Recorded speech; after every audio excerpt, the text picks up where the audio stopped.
Hello, मेरा नाम है दादा अंसारी और मैं आप सभी का स्वागत करता हूं इस ब्यूटीफुल चैनल दिला स्टडी पर। तो आज हम लोग करने जा रहे हैं अपना प्रकाश चैप्टर का सेकंड लेक्चर, जो कि होगा इन सारे टॉपिक पे। तो पहला जो टॉपिक होगा हमारा प्रकाश का परावर्तन। आज हम लोग स्टार्ट करेंगे कि प्रकाश का परावर्तन होता क्या है, फिर उससे जो जुड़े कुछ टर्म हैं वो देखेंगे कि परावर्तक सतह का आपतित किरण क्या होती है, परावर्तन किरण क्या होती है, और फिर अभिलंब क्या होता है। फिर उसके बाद जो दूसरा टॉपिक होगा वो क्या होगा हमारा प्रकाश का परिवर्तन का नियम, परावर्तन का नियम। ठीक, फिर उसके बाद विचलन कोण, प्रतिबिंब और वास्तविक तथा क्या है हमारा काल्पनिक प्रतिबिंब में अंतर देखेंगे। ठीक, ये सारे टॉपिक इस लेक्चर में हम लोग कवर करेंगे। ठीक, इससे पहले आप लोगों ने अगर पहला लेक्चर नहीं देखा है तो मेक श्योर करें कि उसे देख के ही ये लेक्चर देखें। ठीक, तो चलिए स्टार्ट करते हैं बिना कोई देर किए हुए। तो पहला जो टॉपिक है हमारा क्या है, प्रकाश का परावर्तन। प्रकाश का परावर्तन होता क्या है। ठीक, देखिए दुनिया में जितनी भी चीज़ें हैं वो हम लोग कैसे दिखाई दे रही हैं। अगर हम जैसे अगर मान के चलो कि ये मार्कर है हमारे पास, ठीक, ये हमको कैसे दिखाई दे रहा है। इस पर किसी सोर्स से यानी क्या होता है प्रकाश का स्रोत से प्रकाश आ रहा है और इस पे आने के बाद टकरा के मेरी आंखों तक पहुंच रहा है। ठीक, टकरा के वापस आने की ये जो प्रक्रिया है ना, यही हमारा क्या होता है प्रकाश का परावर्तन। यानी कि प्रकाश यहाँ पे आया, इससे टकराया और टकरा के मेरी आंखों तक पहुँचा। ठीक, तो इसी को क्या बोलते हैं प्रकाश का परावर्तन। प्रकाश का परावर्तन क्या होता है, प्रकाश का परावर्तन। ठीक,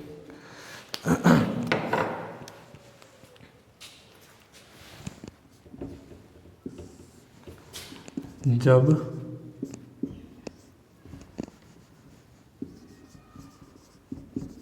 प्रकाश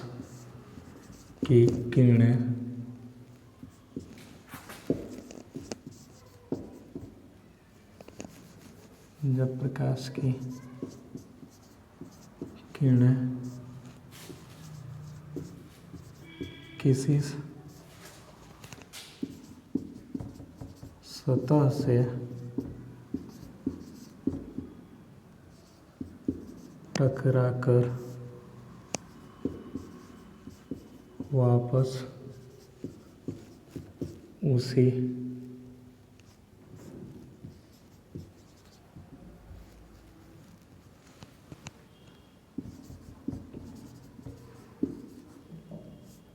माध्यम में लौट जाए। ठीक, प्रकाश का परावर्तन क्या होता है, जब प्रकाश की किरणें किसी वस्तु से टकरा के यानी परावर्तक सतह से टकरा कर उसी माध्यम में लौट जाए। उसी माध्यम में कहने का क्या मतलब है कि जैसे हमारा कोई परावर्तक सतह है, ठीक, प्रकाश की किरणें आई और टकरा के इसी माध्यम में लौट गई। ये प्रकाश की किरणें आई और टकरा के उसी माध्यम में लौट गई, तो क्या कहलाती है हमारी प्रकाश का परावर्तन कहलाता है। उसी माध्यम में कहने का ये मतलब है ना कि अगर मान लेते हैं कि ये जो सतह है पानी का सतह है ना, ठीक, अगर ये इस माध्यम में यानी हवा से आई और पानी में चली गई, ठीक, अगर हवा से आके पानी में चली गई तो ये हमारा क्या होता है अपवर्तन होता है। लेकिन परावर्तन क्या होता है कि उसी माध्यम में हवा से आई और हवा में ही लौट गई, इसे हम क्या बोलते हैं परावर्तन। ठीक, तो ये हमारी डिफिनेशन हो गई। फिर इसके बाद हम लोग देख लेते हैं कि बहुत सारी हमारी टर्मिनोलॉजी होती हैं कि क्या क्या चीज़ें हम लोग को इस चैप्टर में देखने की ज़रूरत है। तो पहला जो टॉपिक है वो हमारा क्या है, परावर्तक सतह है। परावर्तक सतह मतलब जो भी चीज़ है उनके नोमेनक्लेचर कर लेता है किसको क्या कहा जाता है। तो जो प्रकाश की किरण है जिस सतह से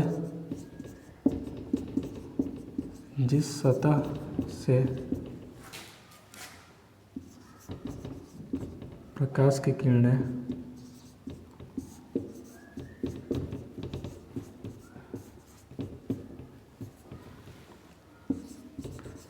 टकराकर अपने ही माध्यम में लौट जाती हैं, उस सतह को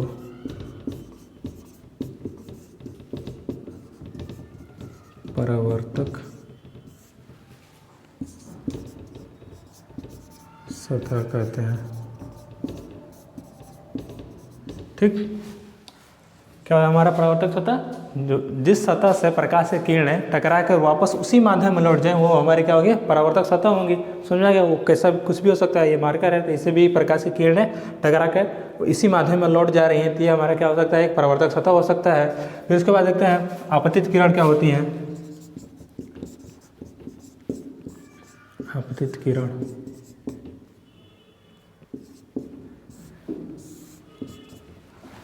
ठीक, देखिए आपतित किरण क्या होती है ना, कि ये क्या होती हैं, वैसी किरणें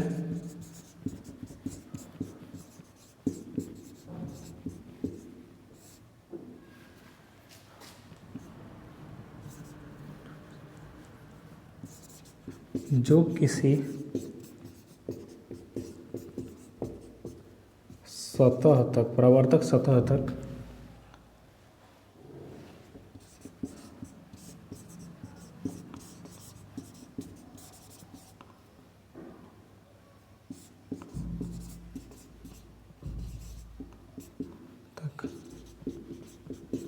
जाती हैं उसे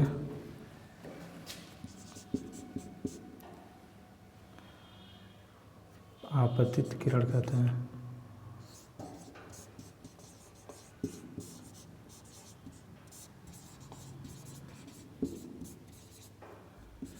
ठीक, यानी कि जो हमारा परावर्तक सतह है ये परावर्तक सतह है, और इस पे जो आने वाली किरण है इसको क्या हम बोलेंगे, आपतित किरण बोलेंगे ना। ठीक, फिर उसके बाद देखते हैं नेक्स्ट टॉपिक, वो क्या हमारा परावर्तित किरण। ये बिठा देता हूँ, होप कि आप लोगों ने नोट कर लिया होगा। ठीक,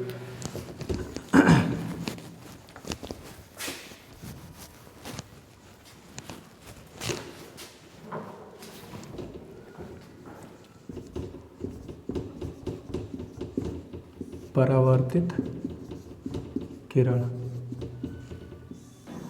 ये क्या होती हैं, जैसे इसके अपोजिट वैसी किरणें जो किसी परावर्तक सतह तक नहीं, परावर्तक सतह से टकरा कर वापस चली जाती हैं उसी माध्यम में, उसे हम क्या बोलते हैं, परावर्तित किरण। परावर्तित किरण ना, ऐसी किरण जो परावर्तक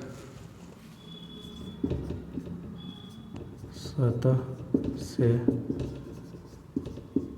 टकराकर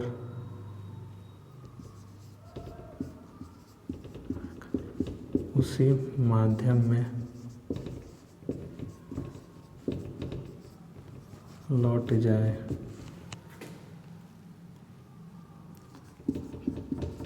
परावर्तित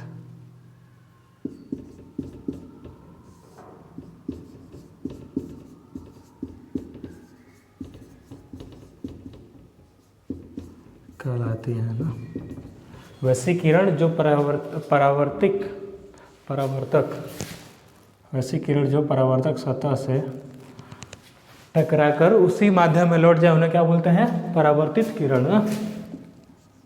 ठीक, इतनी चीज़ें क्लियर हो गई। अब आते हैं अभिलंब के, अभिलंब क्या होता है ना, तो देख लेते हैं अभिलंब क्या होता है। इतना सारा नोट कर लिया। अभी हम लोग क्या कर रहे हैं, नोमेनक्लेचर कर रहे हैं ना, ठीक, किसको क्या कहा जाता है, फिर इनके बेस पे हम लोग क्वेश्चंस करेंगे या फिर क्या बोलते हैं, थ्योरीज डेवलप होंगी। ठीक, अभिलंब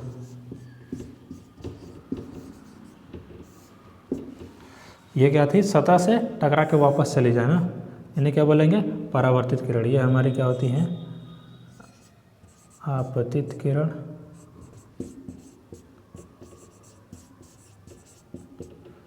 ठीक, और ये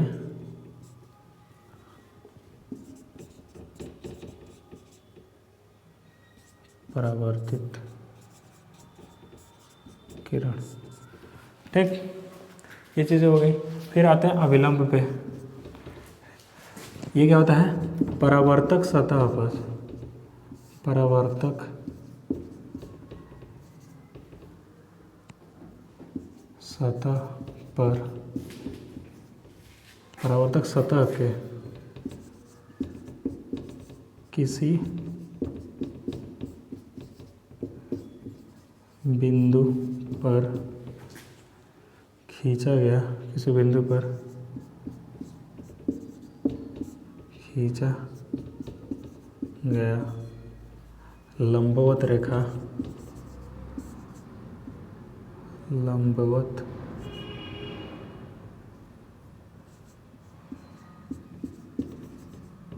रेखा क्या होता है? अभिलंब।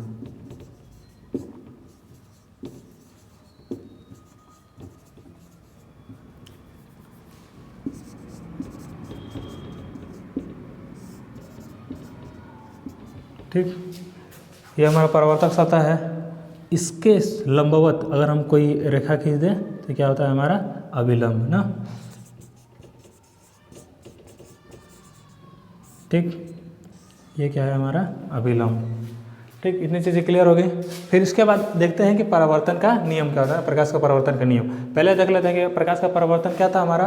प्रकाश का परावर्तन था कि जब भी किसी स्रोत से, प्रकाश के स्रोत से जब किरणें आती हैं, प्रकाश की किरणें आती है और किसी सतह से टकरा के फिर उसी माध्यम में लौट जाए, उसे हम लोग क्या बोलते हैं? प्रकाश का परावर्तन। फिर उसके बाद हम लोगों ने कुछ टर्म डिफाइन किए थे, जैसे कि परावर्तक सतह क्या होता है, आपतित किरण क्या होती है, परावर्तित किरण क्या होती है और अभिलंब क्या होता है। तो आपतित किरण क्या है, परावर्तक सतह क्या थी? परावर्तक सतह वैसी सतह जिससे कि प्रकाश की किरणें टकराकर अपने ही माध्यम में लौट जाए, उसे क्या बोल रहे थे? उस सतह को क्या बोल रहे थे हम? परावर्तक सतह। फिर उसके बाद आपतित किरण, परावर्तक सतह तक आने वाली किरणें, प्रकाश के स्रोत से परावर्तक सतह तक आने वाली किरणें क्या होगी? हमारी आपतित किरण होगी। और परावर्तक सतह से टकराकर वापस चले जाने वाली, वापस उसी माध्यम में लौट जाने वाली किरण को क्या बोलेंगे? परावर्तक किरण ना, परावर्तित किरण। फिर उसके बाद सतह यानी कि जो परावर्तक सतह है उसके किसी बिंदु पे अगर हम लंबवत एक रेखा खींच दें, उसे हम लोग क्या बोलेंगे? अभिलंब। ठीक, ये इस बिंदु का क्या है? अभिलंब है। ठीक, इतनी चीज़ें क्लियर हो गई। चलिए आगे देखते हैं कि अब इसके आगे क्या है? प्रकाश का परावर्तन का नियम। ये जो प्रकाश का परावर्तन हो रहा है ना, ये किसी न किसी नियम को फॉलो करता है, उसी नियम को हम पढ़ने जा रहे हैं। अच्छा, पूरा मिटा देता हूँ।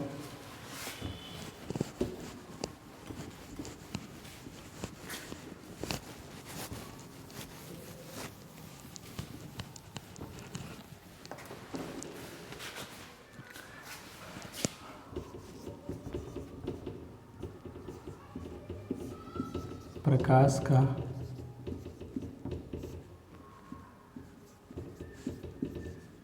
परावर्तन का नियम।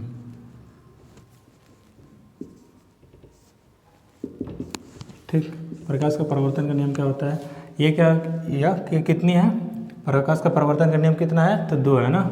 जो पहला है वो क्या है कि देखो, अब और एक चीज़ डिफाइन कर रहे हैं कि आपतित किरण और अभिलंब के बीच, आपतित किरण ये क्या है? हमारी आपतित किरण है और ये अभिलंब है। इनके बीच बनने वाला जो एंगल होता है, कुछ ना कुछ एंगल बनेगा, इन दोनों के बीच कुछ कोण बनेगा। तो ये जो कोण है ना, यही क्या कहलाता है? हमारा आपतन कोण। इसी हम एंगल को और किसी से दिखाते हैं? उसको आई से। क्या होता है हमारा? अगर इससे पहले हम वो डिफाइन कर लेते हैं ना, परावर्तन से पहले। चलिए यहाँ पे लिख लेते हैं आपतन कोण। आपतन कोण ये क्या होता है? आपतित किरण, आपतित किरण तथा अभिलंब के बीच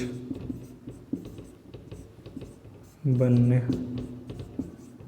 वाला कोण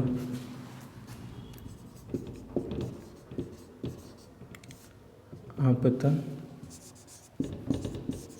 कोण कहलाता है। ठीक, और इसको किसी से दिखाते हैं? एंगल आई से ना। समझ आ गया? फिर इसका परावर्तन कोण होता है या आपतन कोण क्या है कि आपतित किरण और अभिलंब के बीच, अभिलंब ये है हमारा और आपतित किरण ये है, इन दोनों के बीच बनने वाला जो कोण होगा वह क्या होगा? हमारा आपतन कोण होगा। और परावर्तन कोण क्या होता है? परावर्तित किरण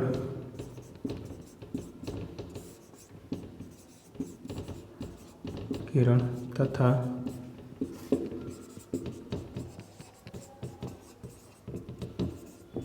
अभिलंब के बीच बनने वाला कोण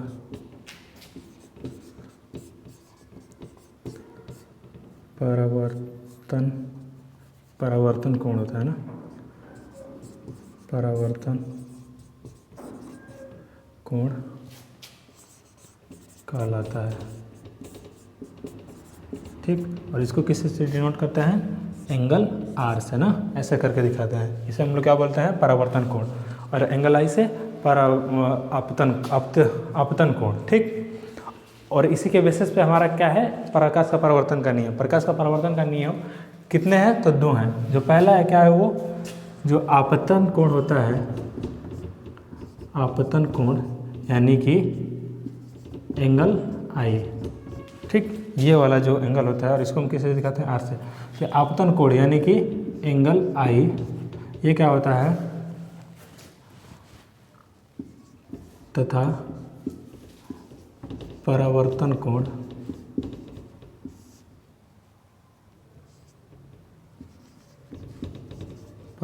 यानी कि एंगल आर क्या होती है? हमेशा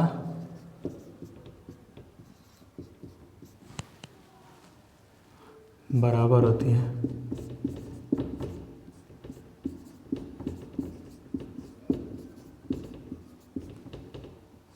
ठीक, हमेशा बराबर होती हैं। हमेशा हमेशा। ठीक, क्या? हमेशा हमेशा। इतनी चीज़ें क्लियर हो गई? क्या होगी? हमेशा हमेशा बराबर होगी। और जो दूसरा नियम होता है वो क्या होता है?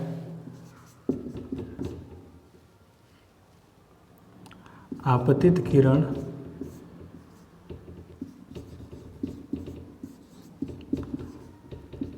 परावर्तित किरण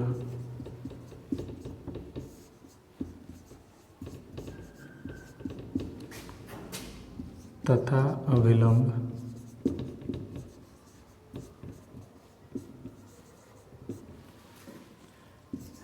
एक ही तल में होते हैं। ठीक, आपतित किरण यानी कि ये आपतित किरण हो गई, और ये क्या है? परावर्तित किरण। ठीक, तथा अभिलंब ये क्या होगी? एक ही तल में होगी ना, एक ही तल में होगी। इसे क्या बोलते हैं? प्रकाश का दूसरा परावर्तन का नियम। ठीक, ये चीज़ें क्लियर होगी? यानी कि हमारा ये होगा प्रकाश का परावर्तन हो गया, परावर्तक सतह हो गया, आपतित किरण, परावर्तित किरण, अभिलंब हो गया, प्रकाश का परावर्तन का नियम हो गया। ठीक, अब आते हैं विचलन कोण किसे कहते हैं ना। ठीक, इतनी चीज़ें क्लियर हो गई। चलिए अब नेक्स्ट टॉपिक पे चलते हैं, जो कि है हमारा विचलन कोण। ये हमेशा वैलिड होगा ना, कैसा भी सतह हो, कैसा भी ऊबड़ खाबड़ या फिर प्लेन हो या फिर कैसा भी सतह हो, इस पर क्या करेंगे? एक स्पर्श रेखा खींचेंगे, इसके लंबवत एक रेखा खींचेंगे तो क्या हो जाएगा? हमारा ये अभिलंब हो जाएगा ना। ठीक, अब इस पे हम कोई किरण भेजें ना, ये आपतित किरण है, और ये जितना अभिलंब से एंगल बना रही है, एंगल आई अगर मान लेते हैं कि बना रही है, ठीक, तो इतना ही एंगल क्या बना के हमारा परावर्तित हो जाएगी ना। ये किरण इतना ही एंगल बना के, इतना ही कोण बना के परावर्तित हो जाएगी, जिसकी वैल्यू कितनी होती है? आर होती है ना। और इससे हमको क्या पता चलता है कि angle I will be always equal to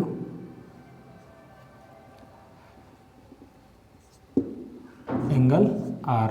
ठीक, ऐसा होता है ना, यहाँ पे भी होल्ड करेगा, वैसे ही यहाँ पे अगर ऐसा है तो ऐसे चली जाएगी। ठीक, चीज़ें क्लियर हैं? अच्छा, अगर एक चीज़ बताना, अगर हमारा ये परावर्तक सतह है, इसके लंबवत ही आ रही है हमारी आपतित किरण ना, तो बताओ परावर्तित किरण क्या होगा ना, परावर्तित किरण कैसे जाएगा? ठीक, तो इसके लिए क्या होता है ना कि अभी हम लोगों ने पढ़ा था अपतन कोण और परावर्तन कोण दोनों बराबर होता है, और अपतन कोण निकालने के लिए क्या करते हैं हम लोग कि एक सतह पे जिस बिंदु पे आ रही है आपतित किरण, उस बिंदु पे एक लंबवत खींचेंगे ना, लंबवत रेखा खींचेंगे।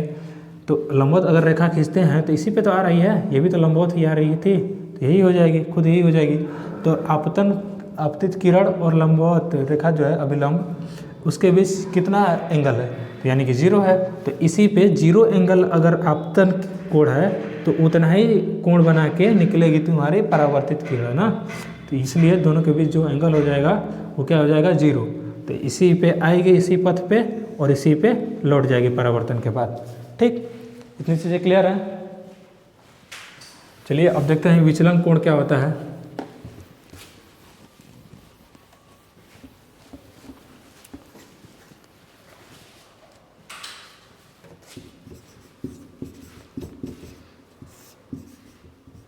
विचलन कोण,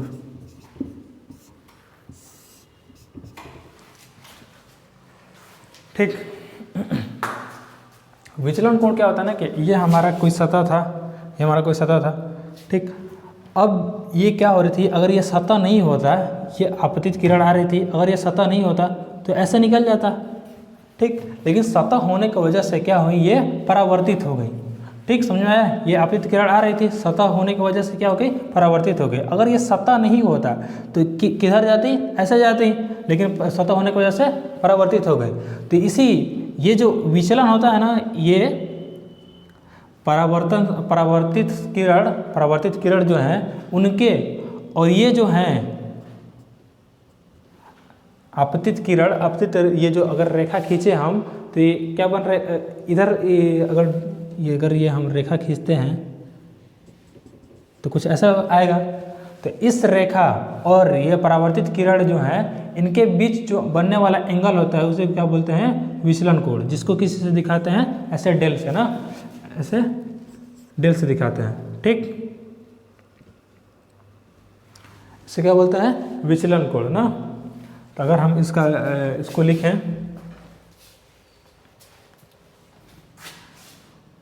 आपतित किरण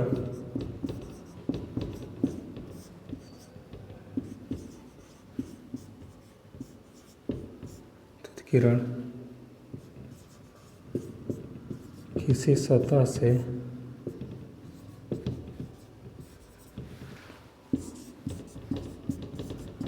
परावर्तन के बाद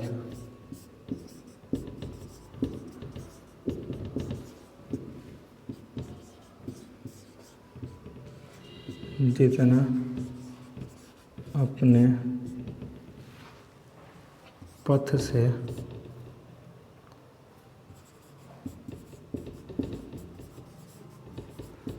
भटक जाती हैं उसे विचलन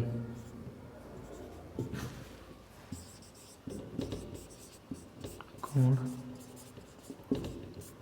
कहते हैं ना, ठीक। ये क्या था हमारा, अगर ये आपतित किरण सीधे आती, अगर ये सतह नहीं होता, लेकिन सतह होने की वजह से परावर्तित हो गई, तो ये आपतित किरण की जो पथ थी ये थी, ठीक। परावर्तन के बाद इधर चली गई, तो ये जो इसका जो एक्चुअल पाथ था उससे कितनी भटकी हैं, वही हमारा क्या होता है, विचलन कोण होता है ना। तो उसको किससे दिखाते हैं, डेल से, ठीक। इतनी चीज़ें क्लियर हो गई। फिर उसके बाद अगर हम चले कुछ क्वेश्चन कर लें, इस पर कुछ क्वेश्चन कर लेते हैं, ये था ना, ठीक है। इस पर चलो कुछ क्वेश्चन कर लेते हैं।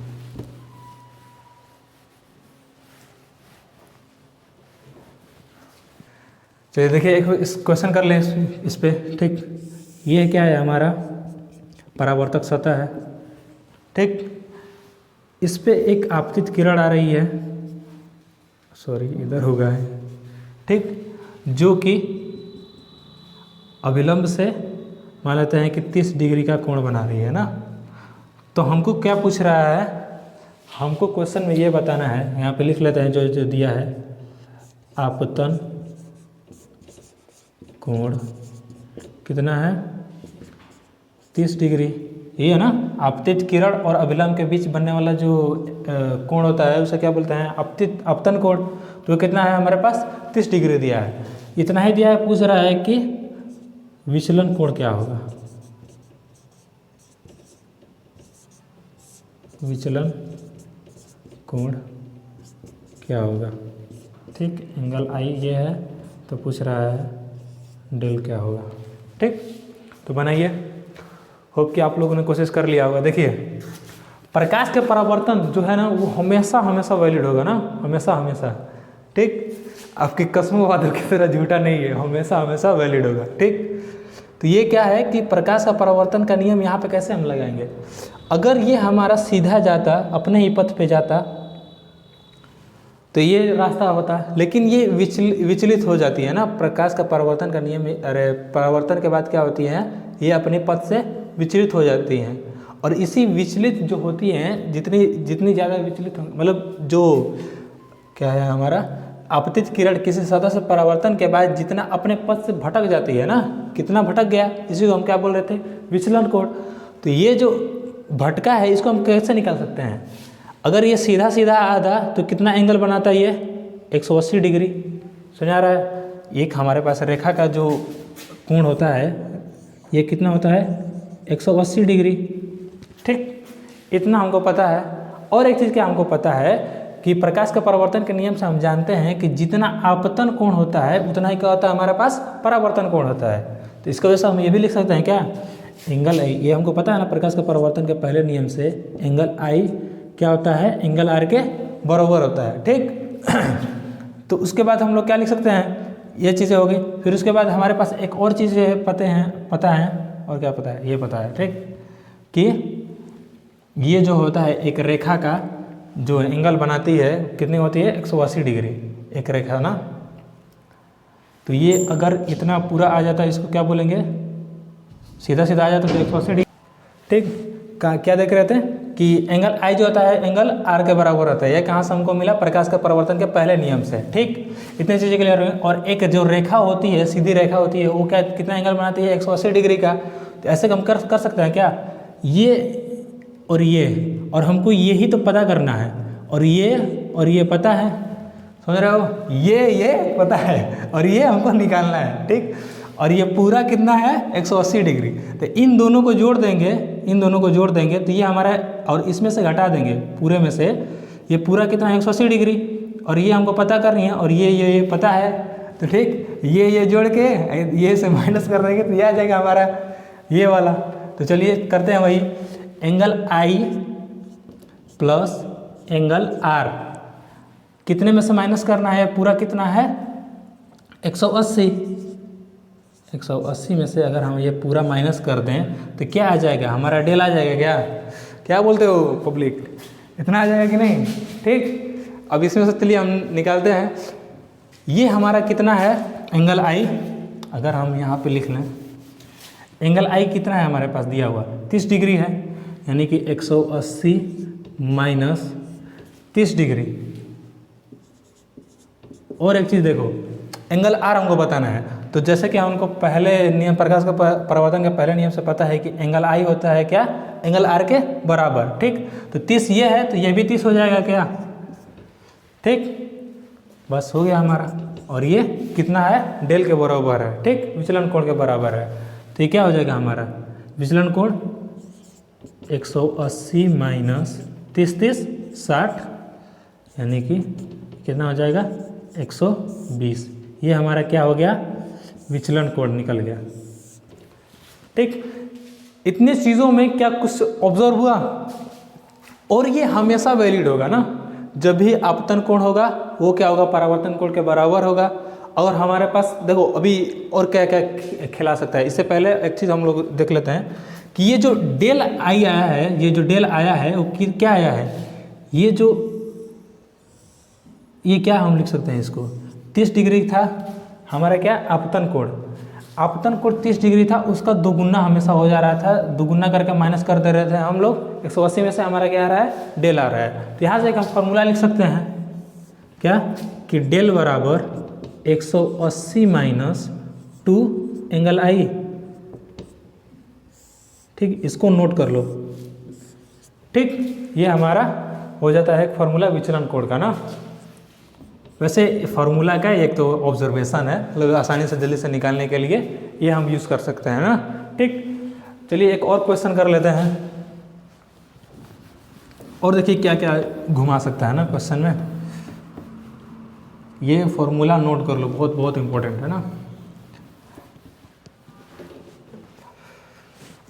अगर हमारे पास एक परावर्तक सतह है, ठीक, अब देखो कैसे घुमा सकता है। परावर्तक सतह और आपतित किरण के बीच बनने वाला एंगल क्या है? 45 डिग्री। ठीक, तो अब बताइए विचलन कोण कितना होगा? परावर्तित होकर कहीं निकलेगी। ठीक, अब ये पूछ रहा है डेल कितना होगा। आपतित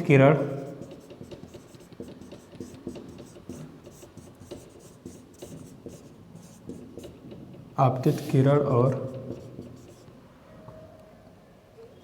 सतह के बीच, यानी परावर्तक सतह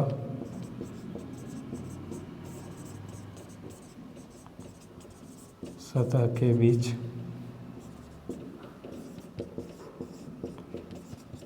बनने वाला कोण 45 डिग्री।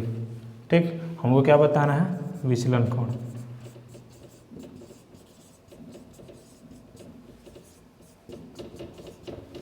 ठीक है, दिमाग लगाओ कैसे होगा। तो चलिए देखते हैं। हमको क्या पता है क्या कि जो सतह होती है उससे अभिलंब कितना डिग्री का कोण बनाता है? 90 डिग्री का। हमको निकालना क्या है? पहले देखो कि हमको जो भी सवाल पूछ रहा है उसके संबंधित हमारे पास कुछ नॉलेज है क्या, पहले से नॉलेज है क्या। तो हमको पूछ रहा है क्या? विचलन कोण। विचलन कोण क्या होता है हमारा? डेल बराबर 180 माइनस 2 एंगल आई। ठीक, ये होता है। ठीक, इतनी चीज़ें क्लियर होगी। हमको क्या चाहिए? एंगल आई हमको कैसे मिल जाता ना, आपतन कोण कैसे मिल जाता, तो हम लोग निकाल सकते थे विचलन कोण। ठीक, तो अब देखो ये अभिलंब और सतह के बीच बनने वाला एंगल कितना होता है? 90 डिग्री। और ये जो अभिलंब और आपतन कोण के बीच जो एंगल होता है वही तो होता है हमारा आपतित कोण, आपतन कोण। ठीक, अभिलंब और आपतित किरण के बीच बनने वाला जो एंगल होता है वही होता है हमारा आपतन कोण। यही हमको चाहिए कैसा हूँ।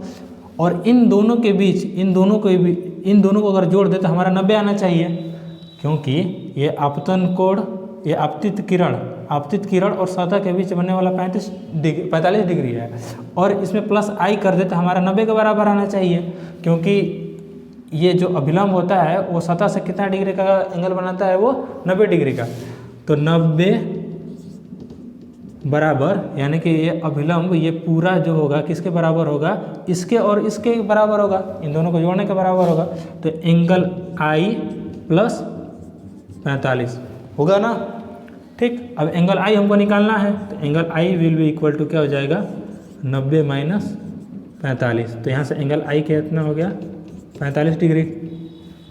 ठीक, अब हमको विचलन कोण पता करना है, तो हो जाएगा क्या? डेल बराबर 180 माइनस 2 टाइम्स एंगल आई, यानी डेल बराबर 180 माइनस 45। ये आई का वैल्यू कितना हमारे पास आया? 45 डिग्री। तो 45 दूना के 90, यानी डेल बराबर 90 डिग्री। ठीक, ऐसे ऐसा क्वेश्चन पूछ सकता है ना, तो घबराना नहीं है। ठीक, पहले मुस्कुराओ, कलम मत उठाओ, पहले मुस्कुराओ, फिर क्वेश्चन में जो भी तुम्हारे पास पूछ रहा है उसके अकॉर्डिंग तुम पता कर लो कि ऐसा तुम्हारे पास क्या क्या दिया है, उसके अकॉर्डिंग तुम फॉर्मूला लिखो, फिर उसके बाद अपना प्रोसीड करो आगे। ठीक, ये भी हो गया हमारा विचलन कोण। ठीक है, चलिए आज के क्लास के लिए इतना ही रखते हैं। और इसके आगे जो भी होंगे वो हम लोग नेक्स्ट लेक्चर में देखेंगे, प्रतिबिंब और वास्तविक तथा काल्पनिक प्रतिबिंब में अंतर ना, और इसके आगे की चीज़ें नेक्स्ट लेक्चर में देखेंगे। ठीक है, till then take care and bye bye, और मचाते रहो और पढ़ते रहो बढ़िया से। ठीक है।